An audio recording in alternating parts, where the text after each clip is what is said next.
Headquarter के ऊपर missile hit हुआ है। मतलब हिट से मुराद ये कि ऊपर उसको जो उनका एरो सिस्टम है उसने रोका है। और वो इसका मतलब ये है कि वो जो मिसाइल है वो सारे डिफेंस निज़ाम को तोड़ता हुआ तल अवीव में मोसाद के हेडक्वार्टर के ऊपर वो उसको तबाह किया गया। उसके नतीजे में सारी एम्बेसीज़ और सारा पूरा शहर जो है तल अवीव का हिल गया।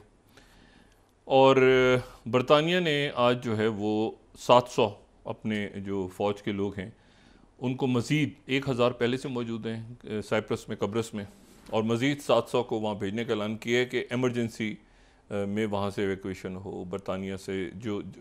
लेबनान में जितने भी बहुत बड़ी तादाद बरतानिया के लोगों की मौजूद है लेबनान में, तो वो फौरी तौर पे अगर सिचुएशन हो और इमीडिएटली उनको खाली करने का कहा है कि वो वहाँ से खाली करें और ख़ाली करके वो यहाँ से रवाना हों।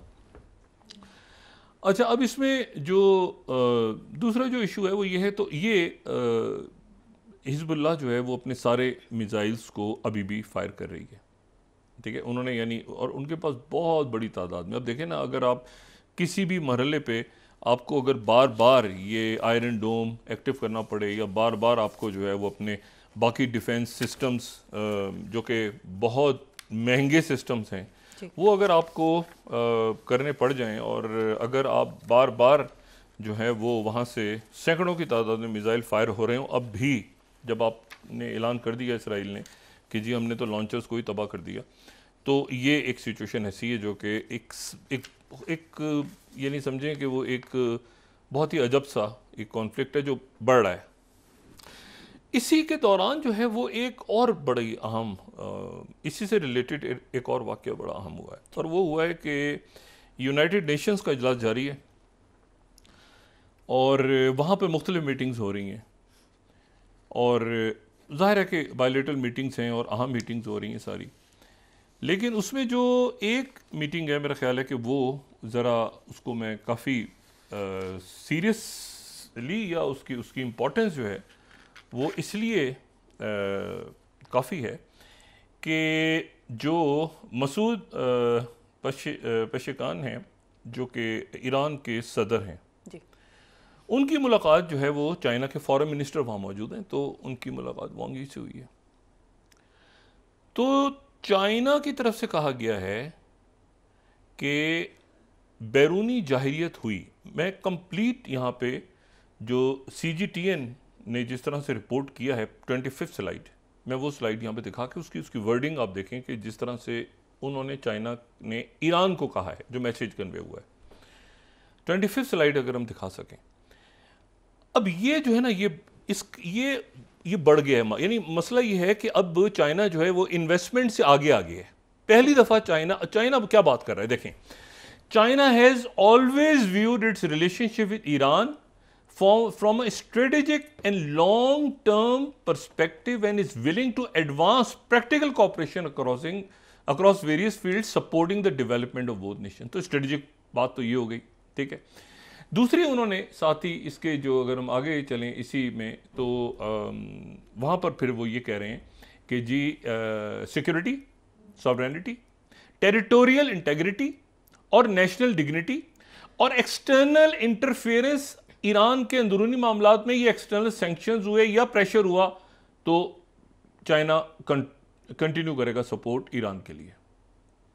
अच्छा, ये मैं CGTN को कोट कर रहा हूँ, ठीक है। साथ ही उन्होंने जो है ये भी कहा कि जो जस्टिस है और बाकी मामला डेवलपिंग कंट्रीज़ के, उन्होंने कहा सऊदी अरेबिया का भी जिक्र उन्होंने किया। उन्होंने कहा सऊदी अरेबिया के साथ भी हमारे ताल्लुकात ऐसे ही रहेंगे और हमने अरब ममालिक और जो बाकी खित्ते के ममालिक हैं उनके और ईरान के दरमियान जो है वो ताल्लुकात को बेहतर और रीजनल सिक्योरिटी के हवाले से। अच्छा, अब ये जो बात है कि चाइना की तरफ से, अच्छा, अरब मीडिया ने इसको इसी तरह से कोट किया है, बिल्कुल, यानी ये तो चाइना का मीडिया हो गया, ईरान की मीडिया ने तो जाहिर है कि अरब मीडिया है वो इसको कैसे खबर कर रहा है। तो अगर मैं 24th स्लाइड, लेकिन एग्जैक्ट वर्ड्स ये बड़े इंपॉर्टेंट हैं, 24th स्लाइड, तो China pledges support for Iran, foreign minister bank से। ये बहरहाल आप देखें टाइमिंग्स क्या हैं इसकी।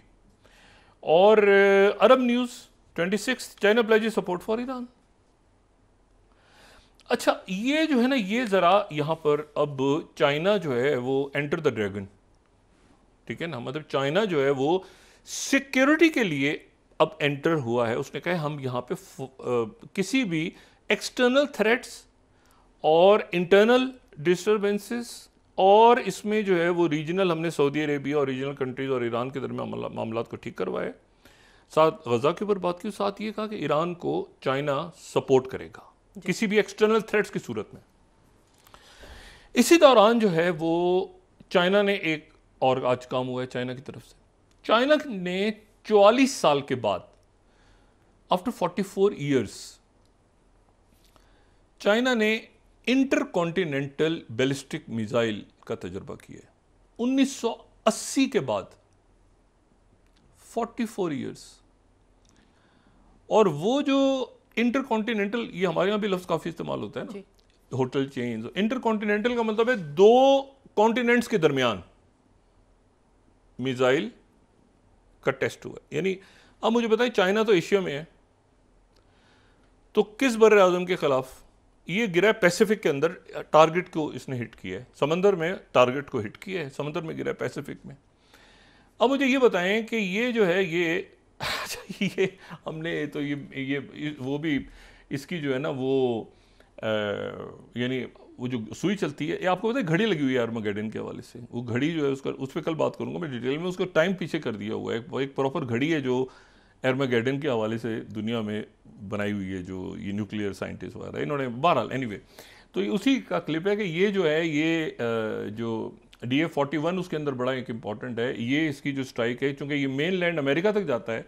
अब ये इन्होंने आज जो इन्होंने आज इसको टेस्ट किया है जी, तो उसके नतीजे में जो है एक जाहिर है कि एक अच्छा, ग्लोबल टाइम ने सिंपली कहा है कि भाई PLA का जो रॉकेट है, 20 स्लाइड हम देखें तो उन्होंने कहा इंटरकॉन्टिनेंटल बैलिस्टिक मिसाइल कॉन्टिनेंट्स के दरमियान, तो जाहिर है ये अब एशिया में तो किसके खिलाफ करेंगे? एशिया में तो नहीं करेगा ना, इंटरकॉन्टिनेंट, वो तो एक ही कॉन्टिनेंट है, ऑस्ट्रेलिया के अगेंस्ट भी नहीं। तो ये अमेरिका ने इसको ऐसे ही कहा है कि भाई ये मतलब है। और ये बाइडन की जो कल, प्रेसिडेंट बाइडन की जो कल की तकरीर थी चाइना का जिसमें जिक्र किया, उसके ये 24 घंटे के अंदर अंदर उन्होंने 44 साल के बाद ये intercontinental ballistic missile test किया है। और उन्होंने कहा हमने कंसर्न पार्टीज को, मुल्कों को बता दिया था कि ये मिसाइल हम टेस्ट करने जा रहे हैं। जापान कह रहा है कि हमें नहीं बताया। तो जापान जो है वो मतलब वो एक हटो बचो सिचुएशन में आ गया कि ये इतना बड़ा टेस्ट 44 ईयर्स के बाद हुआ है। अच्छा, अब इसमें जो है ये इसकी जो टाइमिंग्स हैं, बस ये है कि वो जापान कह रहा है कि हमें ये नहीं बताया गया, और चाइना ने ये हिस्टोरिकल वाक़या है क्योंकि 44 ईयर्स के बाद इंटरकॉन्टिनेंटल बैलिस्टिक मिसाइल टेस्ट हुआ। अच्छा, ये सारी इवेंट सारे एक साथ हो रहे हैं। ज़ेलेंस्की पहुंच गए हैं वहाँ पे, ठीक है, और वहाँ पर वो उनकी जो है वो जाहिर है कि वो मुलाकात होगी। मुलाकात में वो कहेंगे कि ये आखिरी मौका है कि वो कहेंगे कि भाई हमें आप ये जो स्टॉर्म शेडोज़ हैं वो इस्तेमाल करने की इजाज़त दें, और जो दूसरे आपके मिसाइल्स हैं अमेरिका के वो भी आप इस्तेमाल करने की इजाज़त दें। तो वो बाइडन अब देते हैं नहीं देते, क्योंकि सारी दुनिया की तवज्जो इस पर चली गई है कि ये चाइना का एक स्टेटमेंट जो आया है कि हम इसमें सिक्योर करेंगे अगर ईरान के ऊपर कुछ, क्योंकि ईरान के साथ उनका कॉम्प्रिहेंसिव स्ट्रेटेजिक पार्टनरशिप है।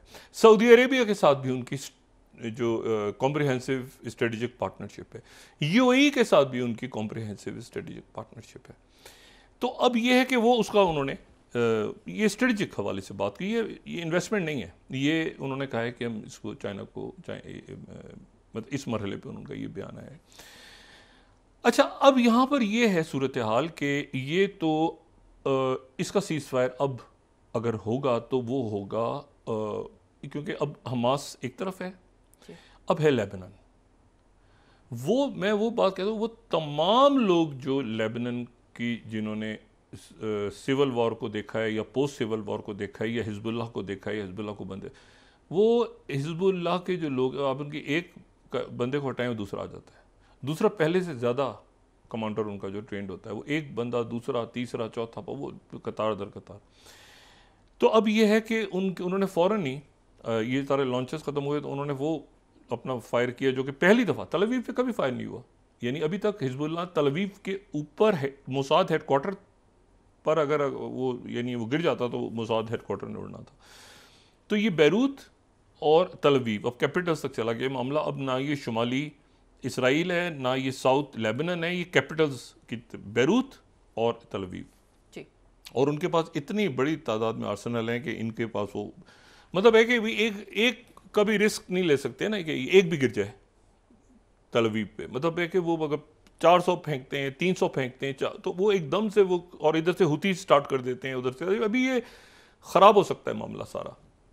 इस वक्त मामला बड़े ख़राब हो सकते हैं और वो जाहिर है कि सीज़ फायर अब तो हमास के साथ क्या होगा सो होगा। अब तो हिजबुल्लाह जो है वो इसमें आ गई है और साथ ईरान है और ईरान के साथ चाइना आ गई है और वो उधर जो है वो रशिया बैठा हुआ है, गोलान की पहाड़ियों पे रशिया बैठा है। रशियन फोर्सेस बैठी हैं गोलान में। मैं बार बार बात कहता हूँ कि सीरिया में यानी मैंने शायद अपनी ज़िंदगी में पहली दफ़ा प्रॉपर रशियन ट्रूप्स देखी वहीं सीरिया में प्रॉपर।